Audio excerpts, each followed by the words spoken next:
usap ko yung darama. So, hindi ko welcome to the Balik Hebrew program din sa DQM Radio Kay 819 kHz sa oras sa alas 12. Medyo to dalaw na sa hapon Lunes ang sa adlaw Sabado. Kini si Mori Azaria Gilbert Minyosa, Panspikas Lawak, Engineer Julius Luzon, Roy Johnson, Station Manager. Magatimbay kaning tanan 0929-311-3484. Kaigsunan ka ninyo ang but mapils itong online classes. No? Karang gabi, doon na kita yung online classes Miyerkules sa gabi sa alas 7. And ang atong discussion sa Miyerkules about Kasidot. And then sa Sabado sa gabi sa alas 7, atong subject is about Halakha. Alang sa tanang taga tagong Noahin community, wala kita'y tigom karong Domingo tungod kay doon ako'y importante kayong activity may paygayon diri sa Davao na dili ko pwedeng wala. So pasota karong Domingo. Anyway, now sunod pizza 3 and then ang pizza 2 magsugod ang Tisha fasting. And then mo end siya sa Udto, no? Udto sa Domingo. Okay, alas 12. Okay, dengan salamat. No, ang atong gathering ay gayon sa Sabado sa gabi. Okay. Magigsunan atong gikaisgutan kagahapon ang freedom brought by the Torah. Now, and then kaisgutan nato na because of the Torah, we can be free from transgressing the prohibition against worshiping idols. By the way, mga kaigsunan, the best example sa freedom, that is Cherut in Hebrew, let me say it again, kanang gikulit, i-engrave sa papan nga bato, in Hebrew that is Karut. And then, the sages said, read Cherut, because Cherut means freedom, wrought by the Torah itself. Ang Torah, mao ang naghatag og freedom, kagawasan. Now, adunay daghang mga tao nga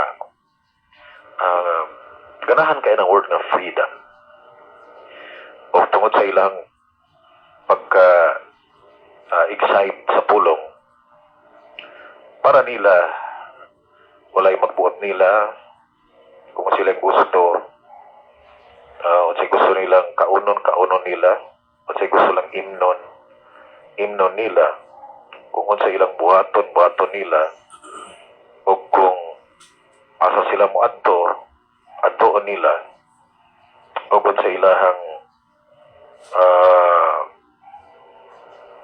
kumbaga yapol gunitan tuuhan nila tungod kay naa sila freedom.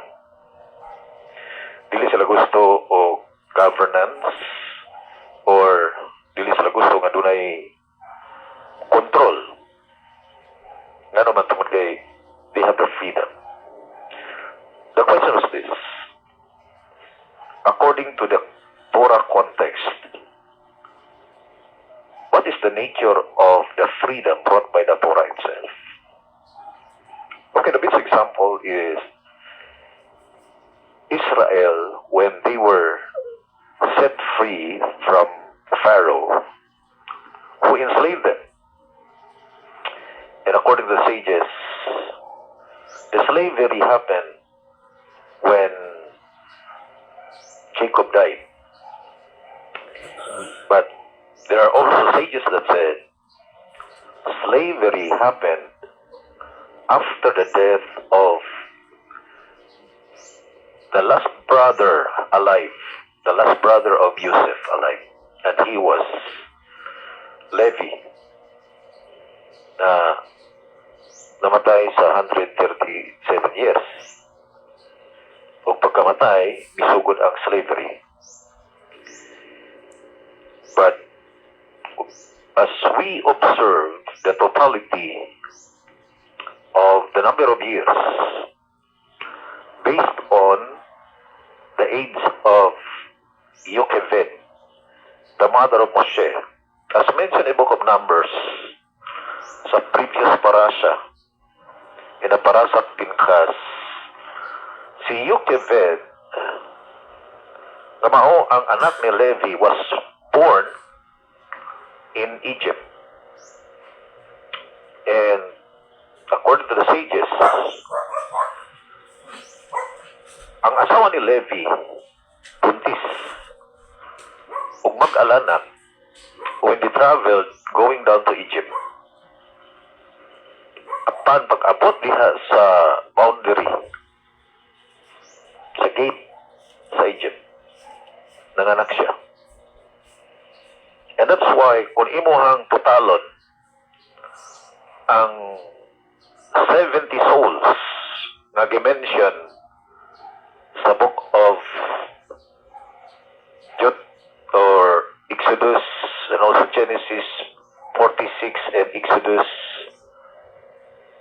chapter 1 verse 5 na 70 souls. In Genesis 46, we can find that they are but 66. And when Joseph was added, and his two sons became 69.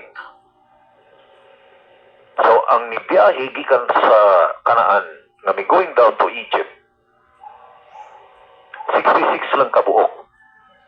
Because Joseph was already there, and Ephraim and Manasseh, or Manasseh Ephraim, his two sons, na mao ang advanced party.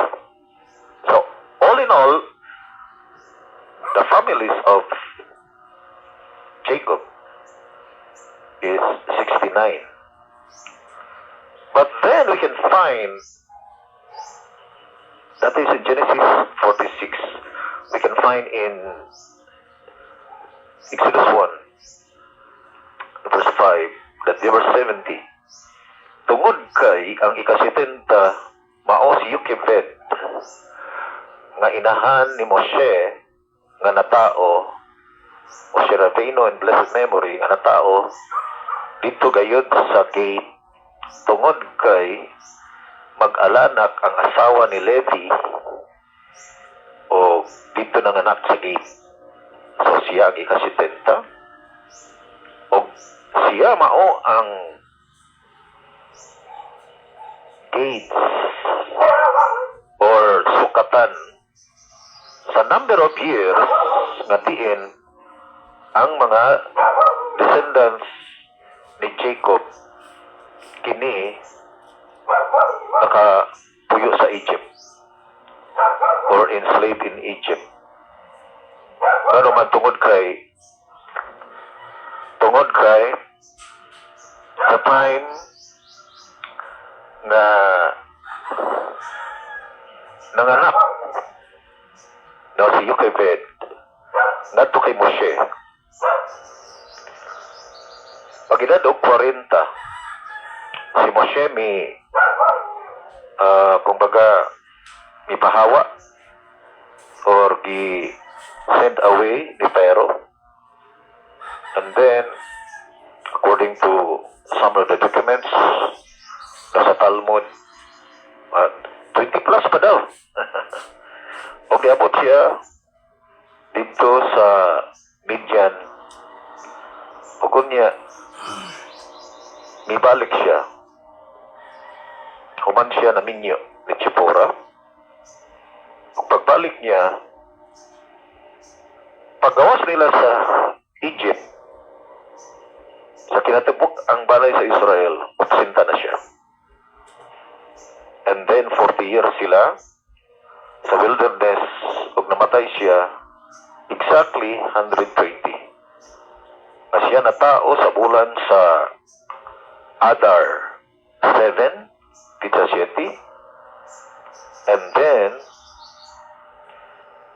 namatay usab siya sa the same nga Pizza City sa bulan sa Adar. That means parehas sila ni King David. Si King David, ang iyahang pitsa sa inatauhan, maupod ang iyang namatyan. Exactly 70 siya. Si Moshe Rabbeinu sa exactly 120 siya. Pag-ingon niya nga, today I am 120. Ug mautong adlaw nga gipasaka na siya ni Hashem sa Mount Nebo. O dito siya ipanaw. So, ang iyahang edad, mao ang atoang mabasihan kung pila sila katuig sa Egypt. So, kung makita nato na si Moshe 80 pagawas nila sa Egypt. O ang iyahang mama, so ang mama, mao ang natao pagsulod nila sa Egypt. During this time, ang iyahang mama, pagpanganak, 130, oh no, 130 I should say. 130 plus 80 equals 210. That means, si Moshe, usa ka miracle child, just like Isaac. Ngano man tungod kay si Isaac? Si Sarah, nagidad og 90. O si Abraham sa kagatos. Pero mas tigulang di ay si Yukeved na nanganak kay Moshe. Mas tigulang si Yukeved. Mas tigulang si Yukeved nga nanganak tungod kay 130 iyang edad. Una nga daghang mga hidden miracles sa Torah.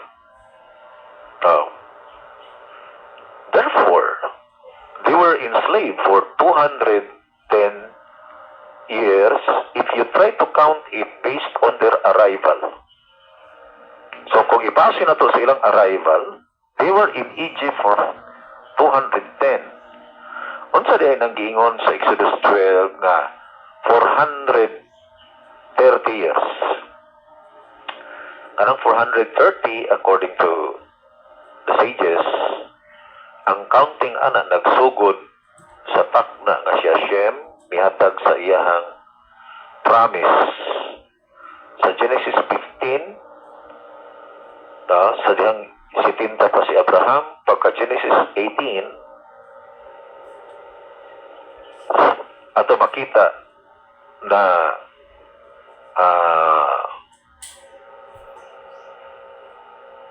Genesis 17 gihimo na pong 400 nga naman tungod kay manganak na siya kang Isaac. So all in all gikan kang Isaac, pagkatao ni Isaac, that is 400 ug sa dihang gi-promise ang mga descendants ni Abraham nga ma-enslave sa Egypt was 430. That is according to the sages. So, ang actual nga pagpuyo nila sa Egypt is only 210. Okay. When they were delivered by Moshe Rabbeinu in blessed memory, that was the day of redemption and freedom. And here we can find that the word redemption, the root word is pada, and niini makita nato na dili kaluwasan sa kalag, kundili ang paghawas gikan sa slavery, gikan kang Pharaoh, Egypt. Secondly, ang redemption, mga kaigsunan, marks the day of their freedom. And the freedom was the freedom from the oppression of their enemy.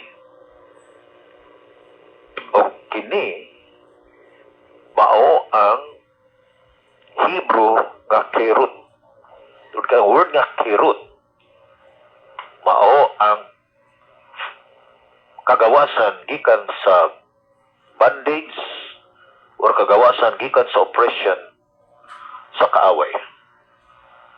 And then we can find na after sila na liberate,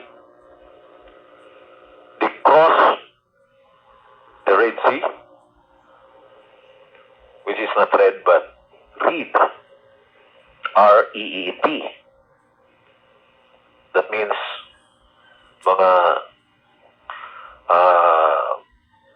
adunay mga flux, doon mga tanom-tanom. Karon, sa dihan kagawa sila sa Egypt,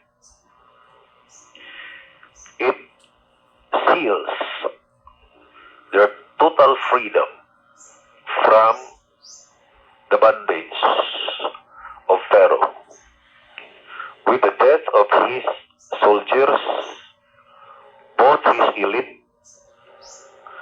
chosen soldiers and older soldiers. Ang elite nilang soldiers, 600,000 ka chariot. Elite lang po siya, o labot tong dili elite. So, pag tindaghana, huwag nangamatay, si Pharaoh lang nabilin. Siya rajud. So, there was a total freedom from the oppression. But then we can find that on the 60th day or 50th day, from the time that they left Egypt, ika-50 adlaw, the Torah was given. Gihatag ang Torah. So, sa ito makita. Freedom is not being free for you to do what you want to do. Ang kagawasan, wala nagpasabot nga ikaw free ka na nga mohimo kung sa gusto. Why Hashem wants us to be free? Because He wants to give to us the Torah. He wants us to carry the yoke of heaven. Gusto niya nga ang tao, gawas nun, aron nga ang tao can carry the yoke of the Torah. Aron ang tao, aduna siya'y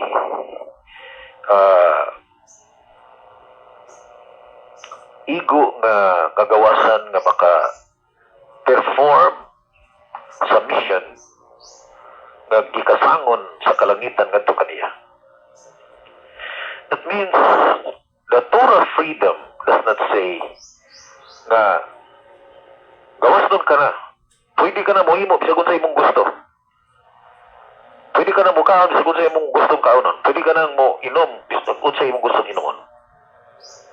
That is not. Kerut, freedom, is the freedom to perform what Hashem wants you to be. Ikaw adunay kagawasan nga mohimo. Sumala siyang mission nga ipahimo nimo. So, kung ikaw mo accept sa Torah, mahimo kang gawas nun nga tao na tungod sa knowledge sa Torah, gawas nun ka sa sala sa pagsimbag idol. You'll be set free from idol worship. And you will be given the virtue. You will have that virtue to learn or to study more and more. Ngaunta, graduate ka na, or tigulang na, murag, wala na chance nga magtuon. Apan tungod sa Torah, walay tigulang-tigulang ang pagtuon sa Torah. Samtang makabasa ka pa,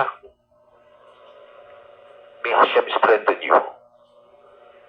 Samtang makakita ka pa, makadungog ka pa o makalitok pa imong baba. You need to take advantage of that opportunity to learn more and study more of the Torah. Kinaagi sa Torah, ikaw, mahimong gawas nun sa murder. Respetuhon mo ang tao, ang kinabuhi sa tao. Umod sa Torah. Dili ka masilag sa tao instead.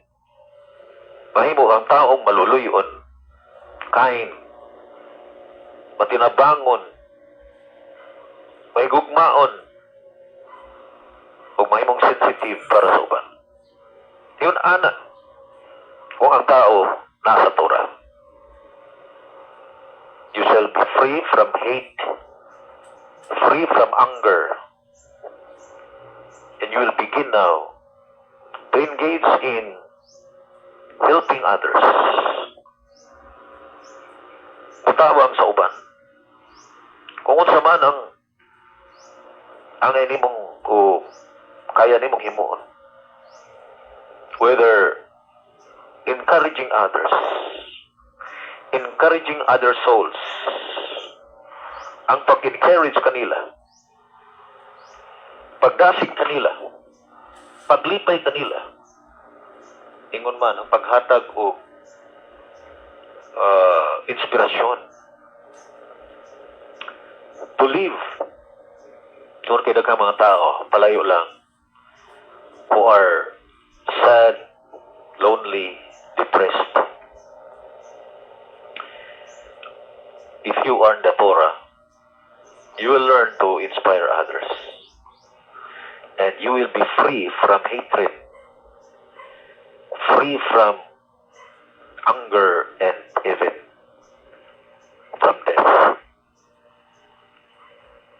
And you will engage in life-giving, nourishing, and sustaining life. Because of the Torah, you will be set free from sexual abuse. Taking that gift as sacred or holy, kumbaga. Because through that gift, man can recreate or ang tao makamugna o kinabuhi. And through that gift, man will have pleasure, man and woman. And you will be set free from having relations with forbidden women. Ikaw makagawas sa pakigrelasyon sa mga ibawal nga mga babae, married people.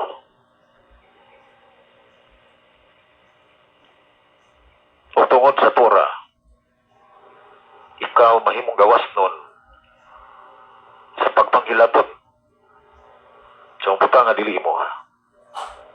You have that freedom not to engage in stealing. Doon na kay kagawasan sa na dili ka mag-engage, dili ka maghimo og mga butang nga nang hilabot sa dili mo.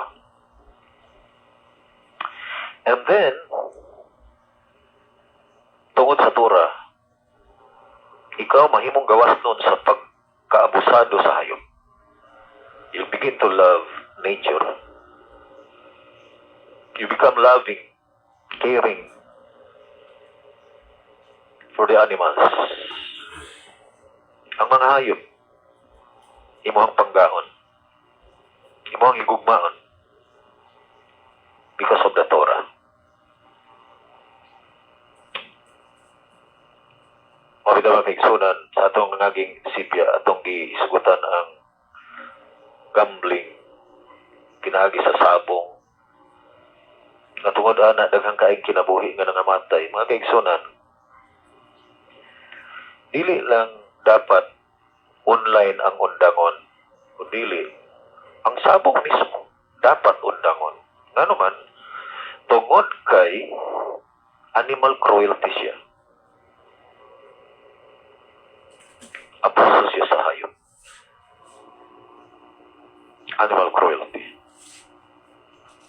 Niya nahimo siyang occasion aron magsugal. Ug ang sugal, kawat siya. Basta imong makuha ang kwarta sa tao nga walay kambyo na item, kawat siya. Ug kung kawato nimo ang kwarta sa laing tao, imong gikawat ang iyahang soul. Tungod kay kana nga kwarta iyahang gihaguan, ipaningtan pila ka adlaw. Kung pila ka adlaw niya na gihaguan, moto ang investment niya sa iyang soul nga ikawat. Mao na nga ang tao nga naa sa Torah, mahimo siyang gawas nun sa pagpangawat pinagi sa sugal. And then, ang tao nga naa sa Torah, siya ang tao nga mahimong dunay hustisya. Justice. That means, dili siya magpataka o akusar sa uban o pangusga sa uban. Kinahanglan iyahang i-ascertain, iyang i-verify kung unsa katinuod ang mga istorya. For example, simple lang, ikaw amo, o yan nahulog ang plato, kay nanghugas ang imuhang katabang, ya suko ka kayo, kay mahal kayo, yawan, ngayon ang katabang, ma'am, niagi mo ko ng iring, ya di mo tuuhan siya. Hinaot nga naon tayo CCTV, no? Para makitaan nga tinuod yun na iring ni Agi. Pero tungod kay walay justice ang amo. No? May lang kong taong kasaba lang. Pamayroon pa dyan. Perting hilap sa katabang. Nga naman, injustice kaayo kay dili magyud tinuod nga siya ay nagbuot. And many people are victimized with injustices. O gusto ni Hashem nga kita mo-uphold sa virtue of justice. Dili ta magpataka o accuse. Atong i-investigate properly. Deeply. I-assert yun nato sa katinuod. Aron dili ta makasala sa paghimo o injustice. Mga kaigsunan, pagkanindot kung kita na sa Torah. Okay? Wala na pinay oras mga kaigsunan. Now, ang next na itong isgutan mao ang freedom from falsehood or freedom from lies. Alam ka ninyong pumatal sa online classes kung anong video na kita yung online classes, no? Alas 7, Miyerkules o sa Sabado sa alas 7. Karong maabot nga Domingo, no? Walay gathering sa Tagum. Ano naman tungkol kayo na ay importante gathering na akong asikasuhan. Sa kalan sa itong partner sa Pagkasalawak, Engineer Julius Studios sa Luzon, Roy Johnson, the Station Manager. Kini si Mori Azaria Gilbert Mendoza. Magyan ganito natin. Shalom Aleichem. Alkitab.